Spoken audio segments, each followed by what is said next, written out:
Em, Buenos días o buenas noches, dependiendo de la hora que lo estén viendo. Este es la cápsula del intensivo 5 de MAT 021 del CIAC 2025.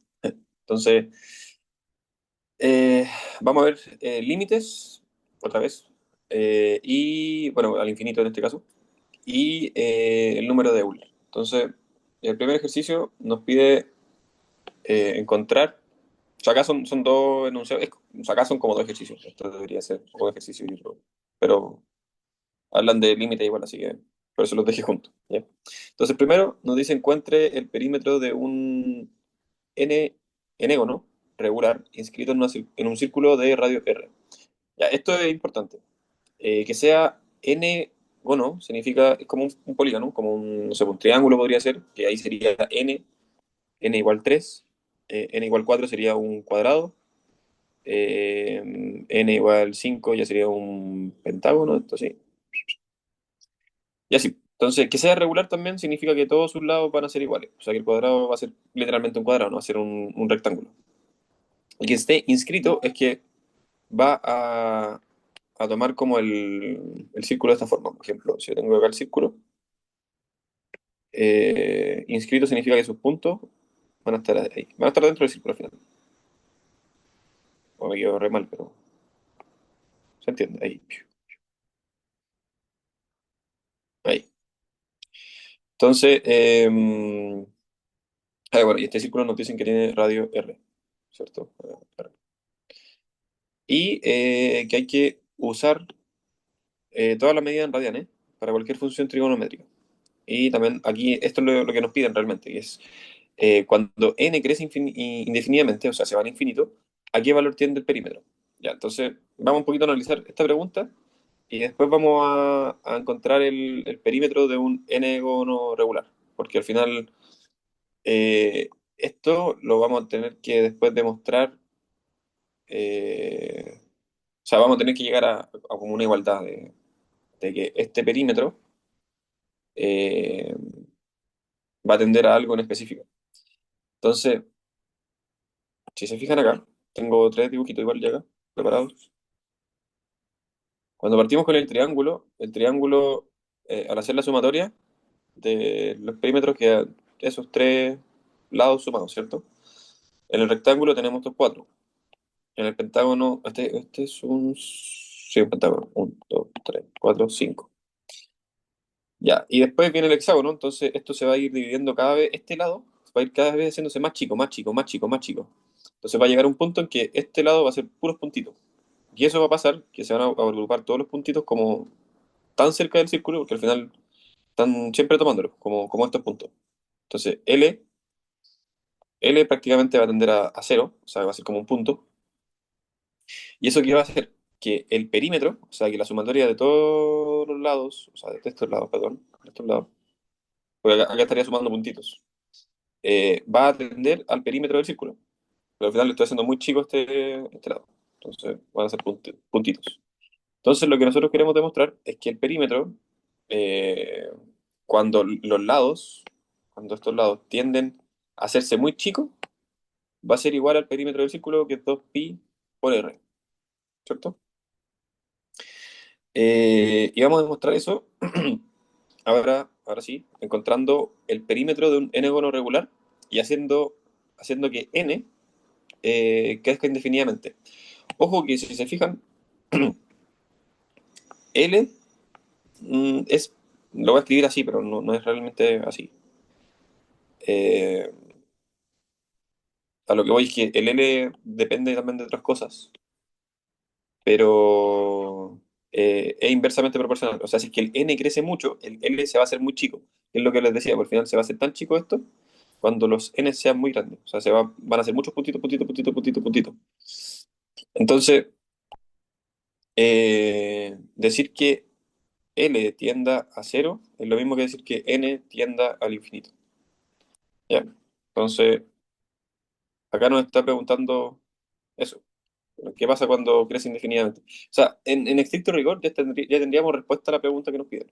Ya tiende a eso. Sí, o sea, solo con analizarlo. Pero ahora lo vamos a demostrar. Entonces, para hacer el perímetro de este triángulo, habría que sumar estos tres lados. Entonces, como son tres lados iguales, porque es un polígono regular, también así en el cuadrado, solamente tendríamos que decir 3 por L. Acá 4 por L y aquí 5 por L, ¿cierto? Entonces eso es fácil ver que sería N, o sea, la cantidad de lados, por L. Acá también, N por L y N por L. Entonces, en todo tenemos la misma fórmula. Ahora habría que definir una fórmula para el L, porque eso es lo que nos falta. Porque nosotros lo único que sabemos es el radio. Siempre nos van a decir el radio, o sea, hay el N, obviamente. Pero nos van a decir, por ejemplo, encuentre un polígono, no sé, un pentágono. ¿Cuál es el perímetro de un pentágono? En un círculo de radio, no sé, 10 centímetros. Y ahí con la fórmula deberíamos llegar fácilmente. Entonces, eh, ya, paralelo. Si se fijan, acá tenemos este triángulo. Y de este triángulo sabemos el R y el R. Acá lo mismo. De este sabemos el R y el R. Y aquí nos sostiene a L. Y es el mismo como, o sea, no es el mismo alfa, obviamente, porque va a cambiar. Acá es 90, acá no sé cuánto es. Acá tampoco sé cuánto es, creo que es 108 acá.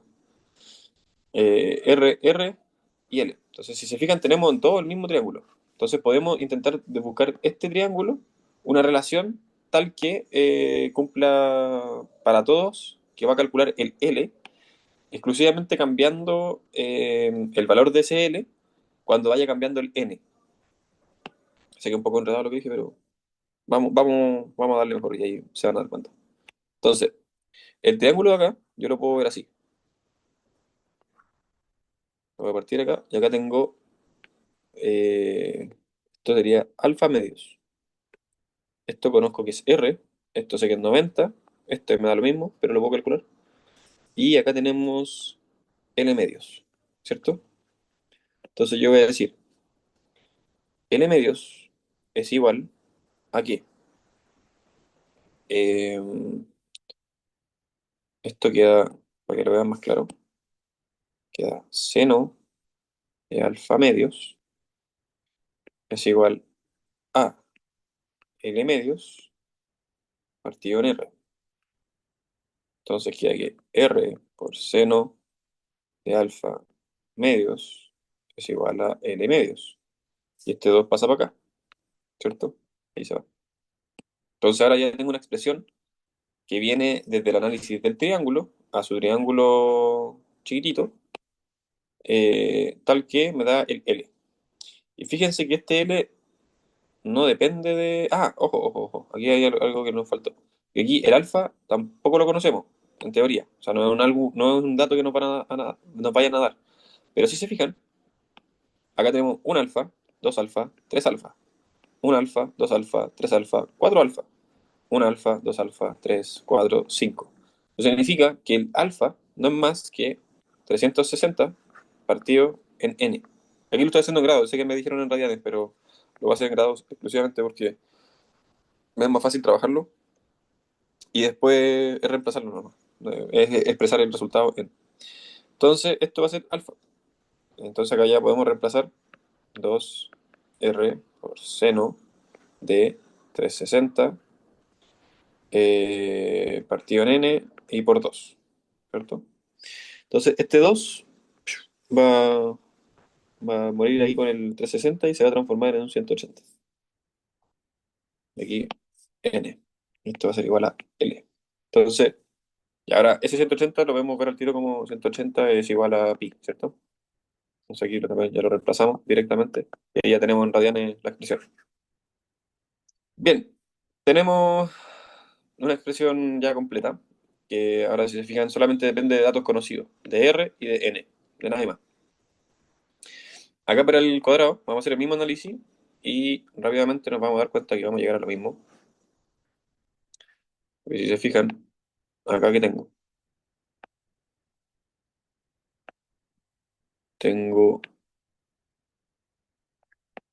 alfa medios, el R, acá este ángulo, este también es 90, y acá tengo L medios. Entonces, es el mismo triángulo, si se fijan. Es lo mismo que acá. Solo está cambiando los valores de alfa, que alfa cambia con respecto a n. Entonces, Si hago el análisis, voy a llegar a esta misma fórmula. Y acá lo mismo. Tenemos el mismo triángulo. Entonces, podemos decir que en realidad lo que nosotros andamos buscando, que esto es el perímetro, esto es el perímetro al final va a ser igual a n por L. Y L lo expresamos acá. Entonces voy a copiarlo. Tarán. Ahí tenemos una fórmula general del perímetro. Y la pregunta era, ¿qué pasa cuando n crece indefinidamente? ¿A qué valor tiende ese perímetro? O sea, como nosotros habíamos dicho de un principio, este perímetro en teoría debería tender a ser el del círculo. Cuando n, que está acá, tienda al infinito. Entonces, vamos a decir, el límite de cuando n tiende al infinito, de esta cuestión de acá,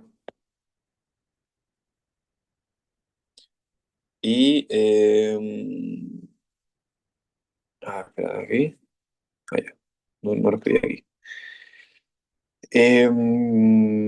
Ya, aquí el n es el que corre, ¿cierto? Entonces el 2 y el r saldrían fuera porque no corren con el n. Es una variable que no les afecta. Entonces sería 2r por el límite de n al infinito de n seno de pi n. Ya. Y aquí hay que sacarse las magias del bolsillo. Eh, les voy a mostrar algo que va a ser importante después en otro análisis. Es que cuando uno dice seno de u, por ejemplo, eh, puede decir que va a ser similar a u siempre y cuando la u tienda a cero. Aquí voy correcto. Es esto. Si se fijan, acá tengo la gráfica en verde. La de verde es x. Y en rojo tengo al seno.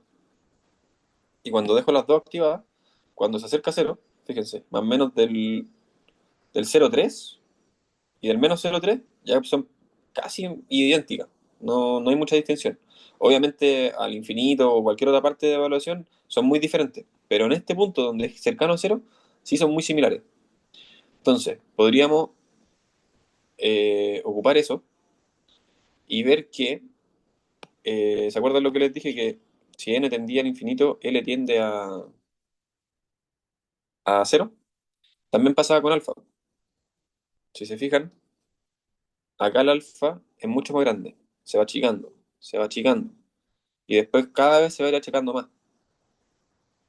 Entonces, de eso podemos analizar que este término, cuando n tiende al infinito, esto tiende a cero.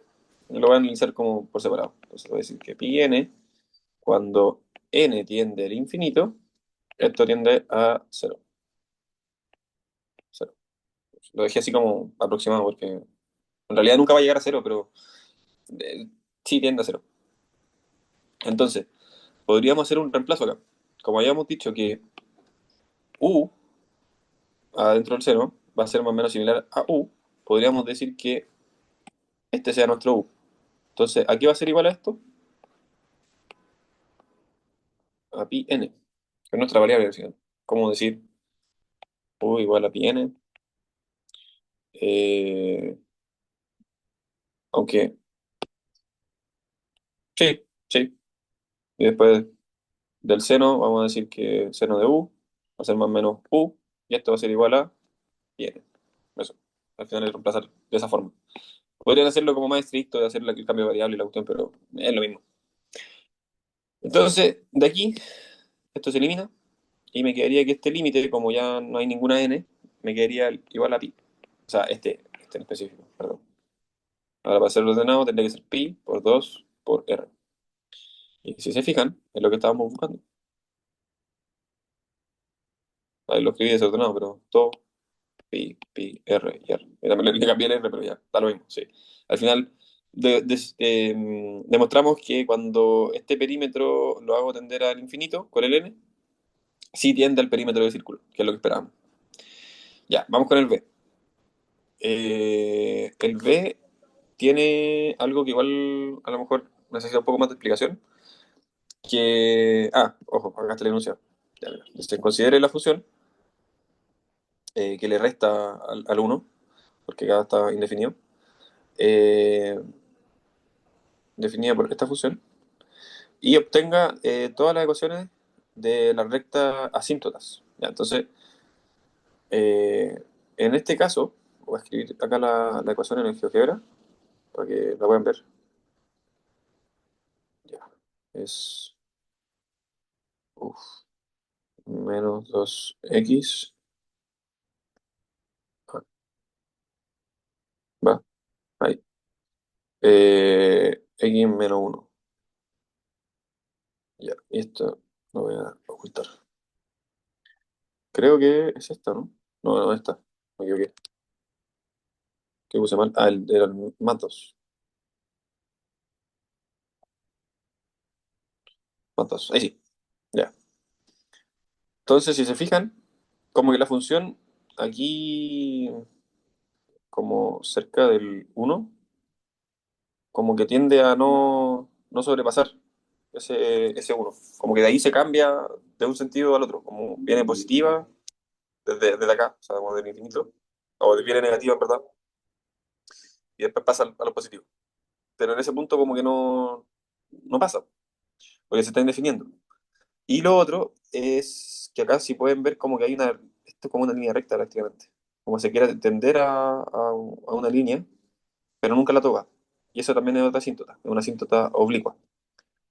Entonces, eh, para poder encontrar todas las asíntotas de esta función, lo único que tiene que hacerse es, primero, saber dónde se determina. O sea, esta división en cero evidentemente no puede ser, y eso sería una asíntota vertical. Porque en esos puntos no va a estar, o sea, en ese X en específico, todas las líneas arriba, no va a haber un valor. Eh, para las horizontales y u oblicuas, tenemos esta fórmula, que al final para las dos se ocupa lo mismo, porque cuando es horizontal, lo único que cambia es que este término es cero, es decir, como una constante, como que queda en línea recta.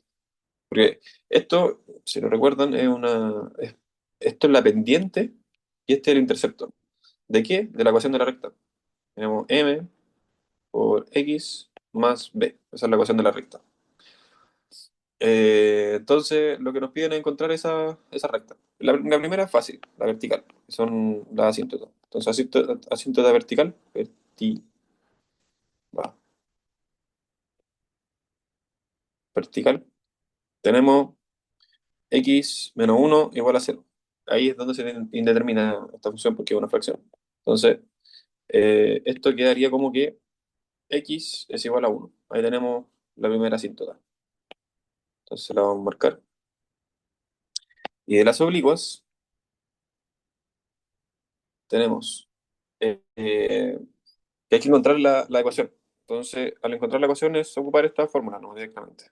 Sería, entonces, m es igual al límite cuando x tiende a más menos infinito de la función. Y la función, aquí, mira, yo la simplifiqué directamente. Esto no lo había explicado al principio, pero esta es la función tal cual, ¿cierto? Entonces, de acá tenemos un x y acá tenemos dos x multiplicándose, o sea, esto, así.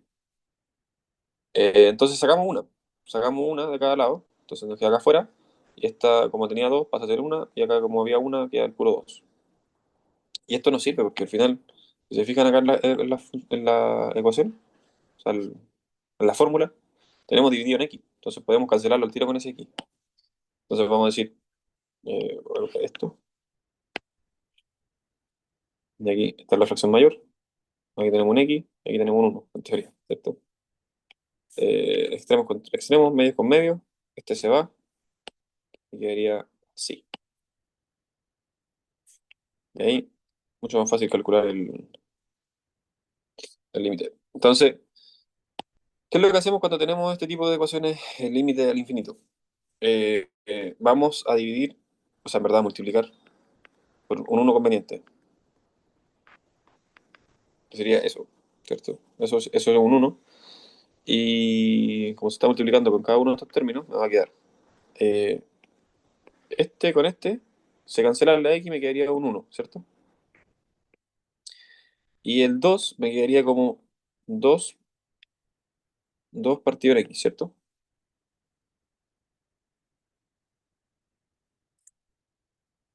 Y con eso, tengo acá abajo ahora, que me quedaría un uno nuevamente.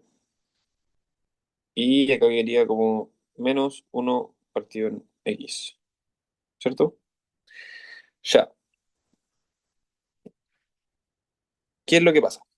Cuando el X tiende al infinito, este término se va a cero, que es una propiedad al final que es lo que deberían haber visto en clases, que cuando X tiende al infinito, esto es igual a cero. ¿Ya? Entonces, estos dos términos serían del límite. Y ahí quedaría un uno partido en uno. Y esto es lo mismo que decir que el límite de todo esto es igual a uno. Ya. Ahora para el b, el límite de x cuando tiende al infinito de la función la voy a escribir así tal cual, menos el m, que es uno por x. X. Ya. Acá, lo que partiría haciendo sería juntarlo y lo multiplico por un uno conveniente. Y eso me permite juntar los denominadores. Entonces me quedaría como x,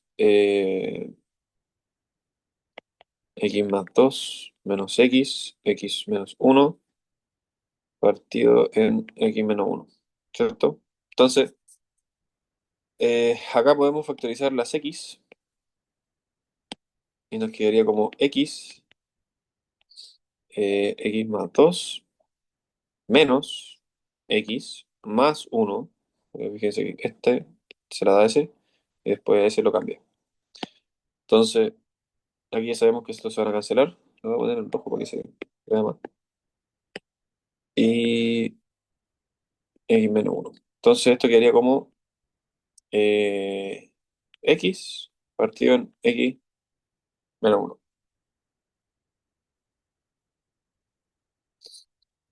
Ah, no, calmado. Me falta el 3. Ahí sí. El 3 de acá. Este. Ya. Que se van sumando y ahí me queda el... Ya. Entonces, la misma idea que hicimos arriba. Multiplicamos por uno conveniente, que es uno partido en x, uno partido en x. Y acá arriba me quedaría que se va la x, me quedaría uno, entonces quedaría 3. Y acá abajo este se va a cero y este se va a uno, ¿cierto? Entonces me quedaría 3, tal cual. O sea, lo voy a hacer más ordenado para que se entienda. X por uno partido en x. Esto como que parece un elevado, pero no. Un elevado. Ahí. Eh, ¿Qué estoy tan desordenado? Ahí, uno partido en x. Esto es menos. Ahí sí. Entonces este se va a cero.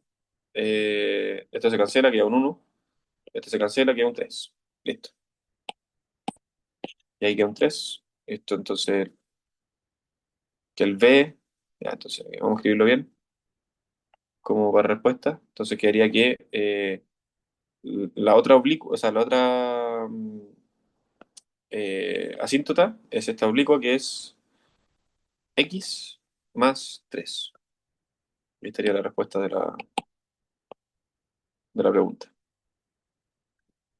Esas dos serían las asíntotas. Ya, ya. Vamos con el ejercicio 2.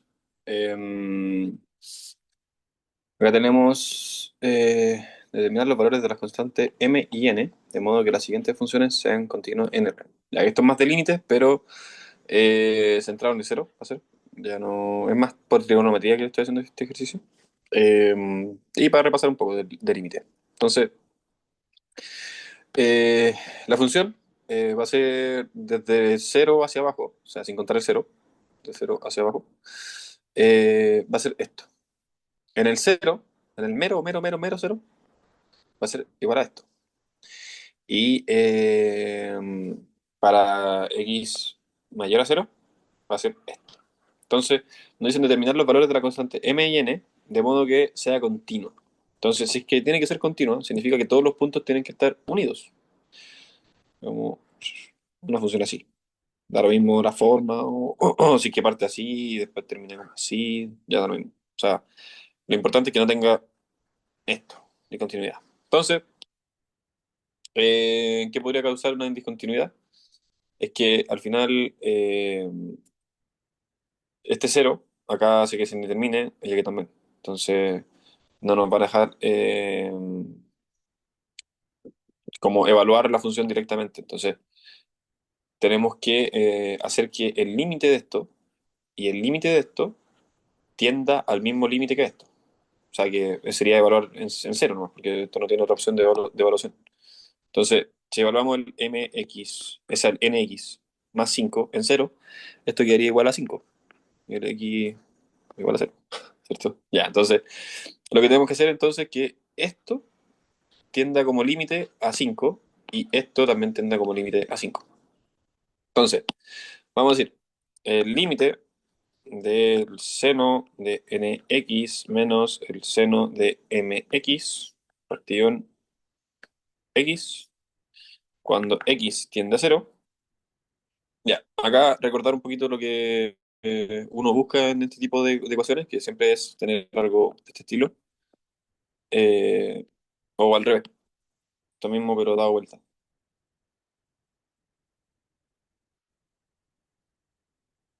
así. Entonces, acá es fácil ver que podemos hacer esto. Ay, qué horrible. Podemos dividir la fracción porque se está sumando nomás. Y ahí ya es mucho más fácil ver que podemos llegar a algo de este estilo. Acá solamente como está multiplicándose por n y por m, habría que multiplicar acá por n, y acá por m y m, que es un 1 conveniente al final. Eh, que es la gran técnica ni quito ni pongo, una técnica japonesa. Entonces, eh, acá ya tenemos lo que estábamos buscando, acá también ya tenemos lo que estábamos buscando. Entonces esto no es más que, o sea, todo esto no es más que un uno y todo esto no es más que un uno. Entonces, nm, ya, estamos con ese límite. Hay que hacerlo tender a 5 evidentemente, pero vamos a buscar el otro límite primero. Entonces queda límite de cuando x tiende a cero de 4x más 3x partido en x. Ya, si se fijan, acá tenemos 2x y acá tenemos 3x. Significa 2 2 y acá 3 y 3. Triple x. Entonces, podemos sacar esas dos de acá, que sacamos fuera, del paréntesis, ojo, de este paréntesis. Entonces va a quedar acá multiplicando, como que se fue todo esto y se fue una de acá, y va a quedar multiplicado todo esto por x cuadrado, pero dentro de la raíz. Al estar dentro de la raíz, ese cuadrado se va con la raíz y afuera de la raíz sale como x solita.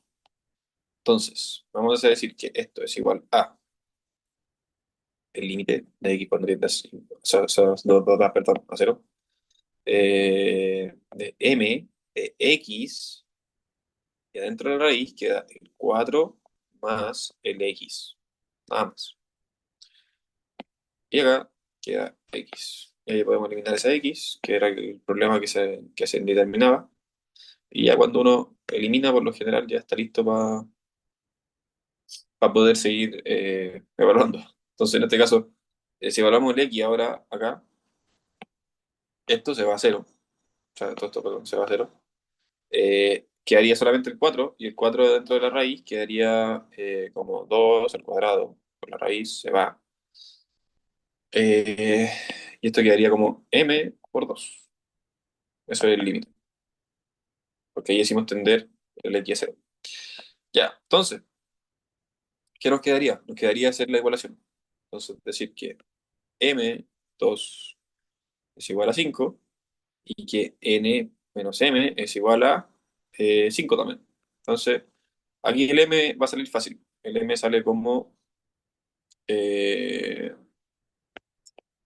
5 medios.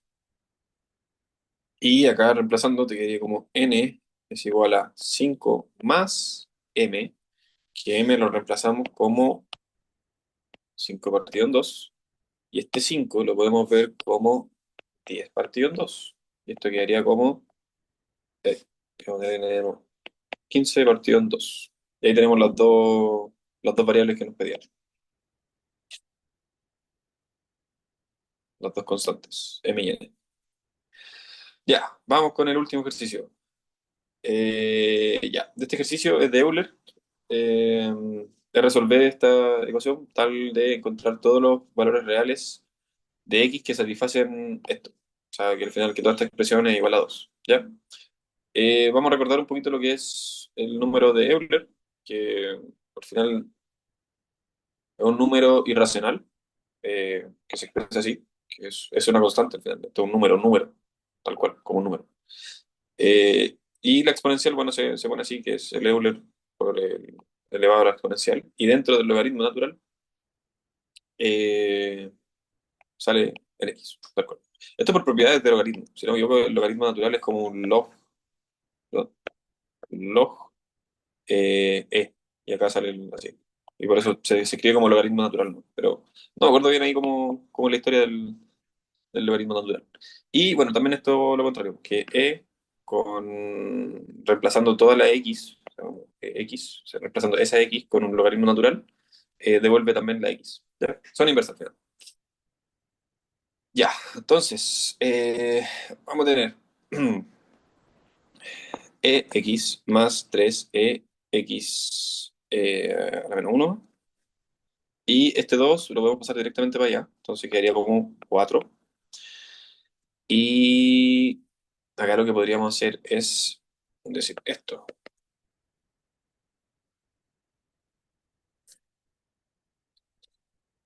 Ya. De aquí podríamos multiplicar por un 1 conveniente para que quede la misma base. Al tener la misma base, esto va a quedar como 2, perdón, E2, ahí sí. Más 3 partido todo esto en X. Y ahora este X lo podemos pasar para acá. Entonces, sería como 4x. Ya. Acá hay algo importante que podríamos mencionar. En este tipo de ejercicios podrían haber, creo que así a grosso modo, dos casos. Uno, que en el caso que tenemos como el e elevado a 2x y el otro así sin el 2.